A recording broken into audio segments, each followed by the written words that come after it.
licensed professional teacher with further postgraduate studies in quality management systems, along with national vocational qualifications in health and social care and leadership and management in England. With extensive experience in academic leadership, she has served in various key roles including Dean, Program Coordinator, Chief Academic Officer, and Officer in charge of institutional offices. Her expertise spans quality assurance, curriculum development, and instructional innovation. She has also contributed significantly to research, presenting and publishing both locally and internationally, and is an author of several instructional modules. She actively engaged in accreditation and quality assurance initiatives and continues to champion excellence in education through faculty development, research, advancement, and community extension. Her leadership is truly grounded in excellence, innovation, and a strong commitment to academic quality. Ladies and gentlemen, please join me in warmly welcoming Dr. Ana Lucy Cabuenas.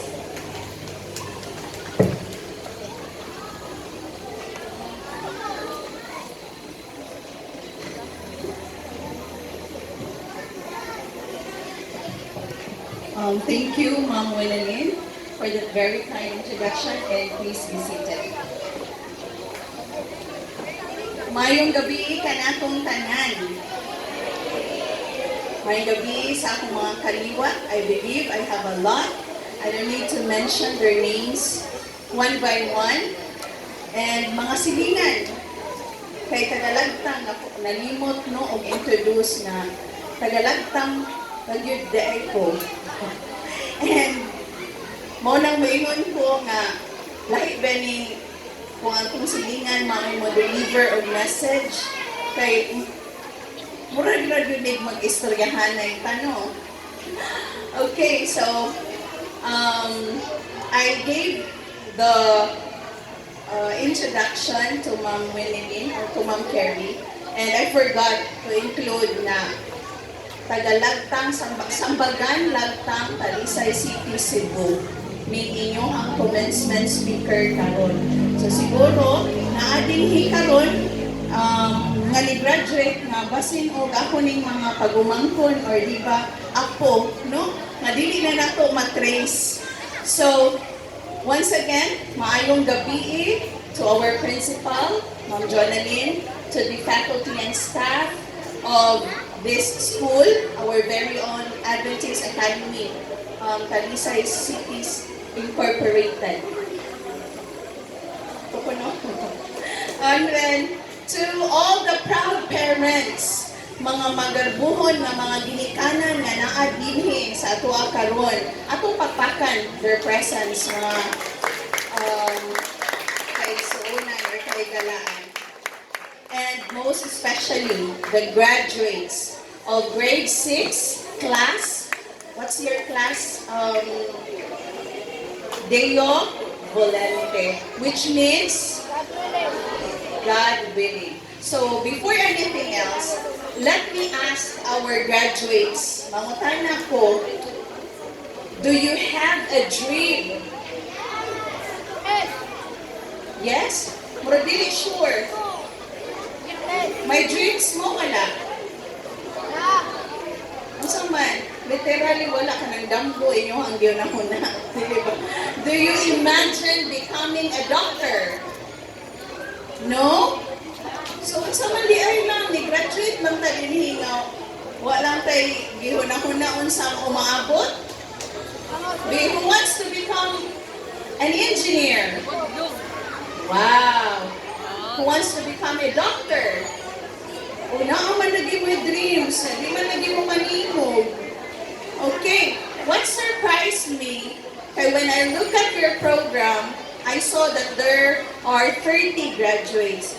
And I don't know kung nakita niyo sa atong faculty and staff, none of them dreams to becoming a teacher. What good man, bisag usa. They want to become engineers, they want to become business administrators. Oh, na surgeon, pero wag gyud gusto magmaestra. Nga naman ni sila, no? Why? What do you think? Kapoy daw. So see? So, when I look at it, ingon ko basin og ma-phase out na ng education program in the next 10 years, kay wala may gusto mokuha og education. But graduates, this is what I want to share with you. Whatever dreams, bisag unsa ang inyong mga damgo, remember this, tonight is the, is the first step of your journey. Maugyod ni siya. The commencement means the end of this journey in elementary education, but this is the beginning of your, asahan mo pa doon after ani, manabaho na mo? No, you will proceed to the secondary education, 6 years, and another 4 years for you to complete your degree. Meaning, in mathematical operation, you need to study 10 more years to become an engineer, to become a doctor, to become the person you want to be. Unless gusto na mo build a family after senior high school. But again, this is the very moment that you need to envision what do you want to become. No? 10 years is too quick. Dali ra gyud kaayo na siya.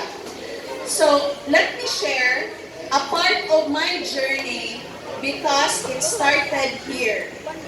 I graduated my kindergarten dinhi. That was 35 years ago. So, don't count na kung pila kong edad. No? So 35 years ago, I wore a nice dress. I received a medal na parehas po unya sa inyuha. But you know what? I don't have my parents with me at that time. Ni-graduate po, wala ko yung mama and papa. Why? Because they were busy working hard for our family. Yung wala sad ko naka-realize ngayon, ana, di ay ka luoy no, kung may mama o papa, mapaso niya, inikatawag din mo receive sa imong medal, wag kay mama, mangita kag kaliwat, nga kinsa man na iyaan din ha. Fortunately, I have an auntie na ni-graduate po din ang anak. But growing up, mangutan ko na yung mga magpapalinhitanan. So, kinsa may walay mama and papa. So, congratulations. No, congratulations. Growing up, they couldn't always attend my activities. Dili all the time. Nga na akong parents. And I learned a very important lesson na how to persevere in life bisan wala imuhang mama at papa in all the activities. At a young age, kinsa man, kay balong maluto diri at the age of 6. I'm so proud of you, no? Kay at the age of 6, I used to cook using firewood. Kay ako mama o papa sa iyo manglakaw, so ako rin mo kat-kat sa mga buhan. Magluto ko dito kay para makakaon ni, no? So, ingon anak, I understood the value of hard work and how to earn. Kaya ang akong papa, usa ka farmer, welder, o daghan siya nakamuan, every time na namin harvest o mangga, ang kanang mga reject, yan ang ipahatag sa akong silingan. Ako, ma'am, akong dad-on, gusto na ko plastic, magdakog blade, magdakog asin. When I was in kindergarten, here, mga iyo akong classmate, ako ibaligya o tag 50 centavos. O see? Unya, inong ko pagdamo din ha. And when I got home, ako ihatag sa akong mama o papa. Ma-surprise sila nga naman because I saw how difficult life is. Dili-dali, mangita o kwarta. I learned to handle school activities even without my parents. Wa ko kay kanabang sa talisay karon I don't know kana galing mamili sila og bata nga during nutrition month and you gonna compete from one school to the other. I cannot imagine nga nahimo ko na ko nga naabot ko din sa Talisay District when I was in grade 1 kaya ako'y napilihan. Ako ra dito. And I was asked by a question about anang go, grow, and glow. Ningkamot ragid ko. And when I received an award, dali-dali ko bulig sa amuha, whoever is in our house, ngayon ko, mamaon niya akong award. I did not blame anyone. Anong maman mo niya actually to? Wala ko'y tantrums. I don't have. Because every time na I receive an award, I came home excited to show whoever is in the house, whether akong papa, mama, kuya, because deep inside, I wanted my mama and papa to be proud. So, kinsa may gusto diri nga mo receive tag award para malipay akong mama o papa. Nice. That's a good value. That's a good character. So, kani siya. Dili lang nang tutaso ng istorya no, but this is very important. One day, before college, someone asked me, who will finance your studies? Mag-eskwela ka o college? Kamahal, anak? No one could promise anything. Ano man, I'm the youngest in the family. 5 of my siblings, nag-eskwela sila, ang uban na successful, ang uban wala. So I cannot blame my parents na dipulaan na sila gorono o pa-eskwela. O wala na yun, drain na drain. That night, I knelt down. I cried and I prayed, Lord, imo man ka kong anak. I know nga walay anak nimo nga ma-abandon. I trust you. Nakatulog bitaw ko sa sige na kong hilak ba o ampo sa Ginoo. And I was high school at that time. In high school. Then, kani siya, God showed me a dream na akong ginagbo 26 years ago, and it's still vivid in my mind. I dreamed that I was climbing a steep mountain, grabe dyan kay katungason, holding on not to strong trees, but to grass, mga sagbot, shrubs, unsa man ang shrubs, mga, unsa naman, mga kasagutan, the same, no? And kani, banana plants, I don't know manong banana yun sa tanang mga makaon nga kuan. When I looked back, I saw my mama with his friend in my dream, talking about how hard I was trying. Still, I kept climbing. Kung kinsay kailan ni Tia Milari, mao na siya na istorya sa akong mama, sa akong damgo.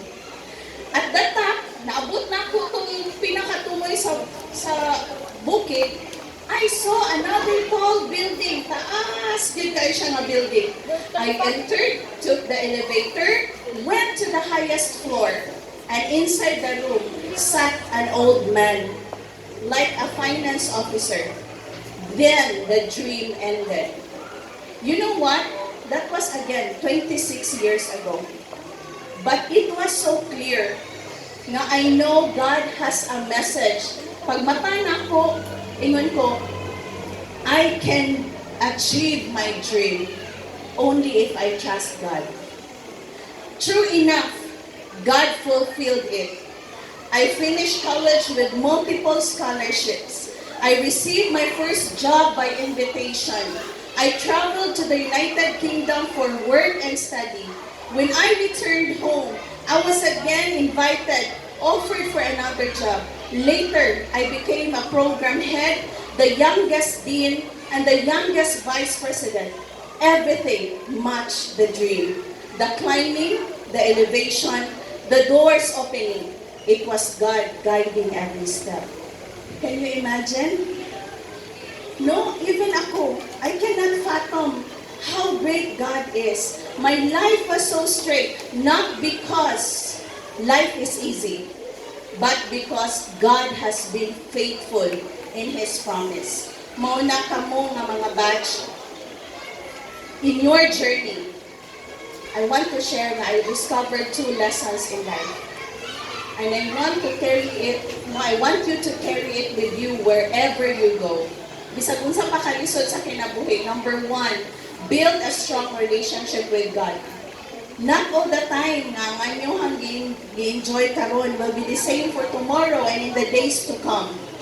But God said in Proverbs 3 verse 5 to 6, trust in the Lord with all thine heart, and lean not unto thine own understanding. In all thy ways acknowledge Him, and He shall direct your path. So as what I have said, my path was straight not because life was easy, but because God was faithful. Second, which is the most important thing, build a loving relationship with your parents. Honor your parents. Wherever maingon sa linimong, I love you na, I'm so proud of you, or dili. When I graduated in college, ako ra sa mong anak, ni-graduate ako mga igsoon, but they did not join in kaniba commencement exercise. So it was my dream na ako ginandal ko na kung mama o papa, hinig-graduate na ako. True enough, nahimo na nako. But I did not hear my mama and papa ba, malingon ako, I'm so proud of you, anak. Wala ko kadungog. Kaya wala ko kadungog, so nangayo ko confirmation. And it was so funny. I asked them, Ma, Pa, proud ka na ko? Ano siya, no? Ang may papa, maingon siya, ma, oh, proud niya. Wala na, kaya he's very formal. But my mama said, proud sa ako, sige, kagpangutana. No? So, mga kaigsunan, mga bata, mga graduates, no? Even when they cannot say out loud that they're proud of you, love them, no? Honor them. Even if they cannot attend your events, even when life is hard for them, even when they show love through their sacrifice. Kabalo mo, ang akong papa, I wish na ako talaga siyang dalhon dili, no? Para ma-present na ko sa inyo, ha? But, nanagay mga dili itunggot na mga higayon. Akong papa is a good disciplinarian. And this age niya, he told me na the only way na iyahang ma-partake na mo is to discipline us. Bisan pa man nga bunalan niya mo, tago siya, muhilak siya, kay nahadlok siya nga one day mag-hate ni sa iyaha. But no, we didn't. Right now, I could still remember nga no, di ay ingon na akong papa, no? So, honoring them is not about paying back. Dili na kay bayaran na to sila, kay pa-eskwela mo. It's about loving them. Ato silang higugmaon. So when you dream, dili lang ka mag-dream para sa imong kaugalingon. You dream with a purpose. Dream in a way that carries your parents in your success. And I believe you, blessings will come. Opportunities will be available sa inyo, ha? So, my challenge to you, graduates, whatever goals you have, whatever goals God has placed in your heart, whatever dreams you want to chase, carry those 2 lessons. Build your relationship with God, honor and love your parents. If you do this, success will follow. So may God guide everyone or every individual in your next journey as He guided mine. Daghang salamat ug may gabi kanatong tanan.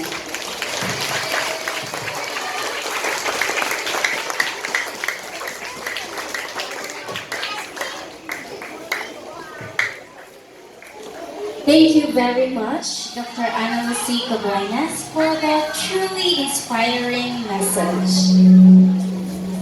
Before we proceed, may we respectfully invite our guest speaker to please come forward. At this time, we will have the presentation of the token of appreciation to be given by Denise K. D. Bacchus, followed by the presentation of the Certificate of Appreciation by Mrs. Junalyn P. Takan as a gesture of our sincere gratitude for the inspiring message shared with us tonight.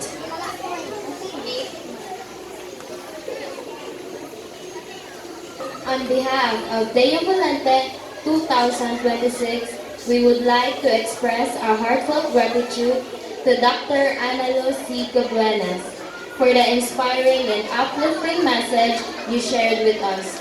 Your words have truly touched our heart and strengthened our faith as we prepare to take the next step in our educational journey. We are deeply grateful for the wisdom, encouragement, and inspiration you have given us.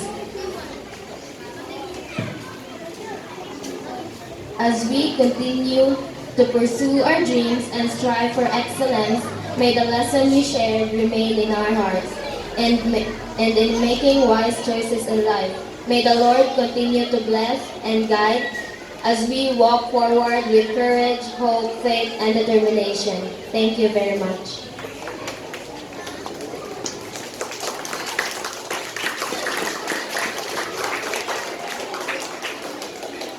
We would like to express our heartfelt gratitude to our invited speaker, our very own school board chairperson, Dr. Ana Cabuenas, for the inspiring message shared with us this evening. Your words have truly encouraged our grades 4 to 6 completers as they celebrate this important milestone in their academic journey. As a token of our appreciation, we would like to present this certificate of appreciation.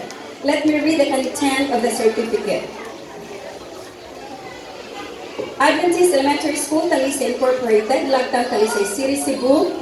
Certificate of appreciation is presented to Dr. Ana C. Cabuenas for her invaluable insights and inspiring message shared as speaker during the commencement exercise of Adventist Elementary School, Talisay Incorporated with the theme, Guided by God, Ready for the Next Journey. Given this 28th day of March 2026 at Adventist Elementary School, Talisay Incorporated, Lagtang, Talisay City, Cebu. Signed by the school principal, Junalyn P. Tacan, licensed professional teacher and Master's of Arts in Teaching, and our education director, Dr. Isaias Gisando, Doctor of Philosophy. Thank you so much, Doc.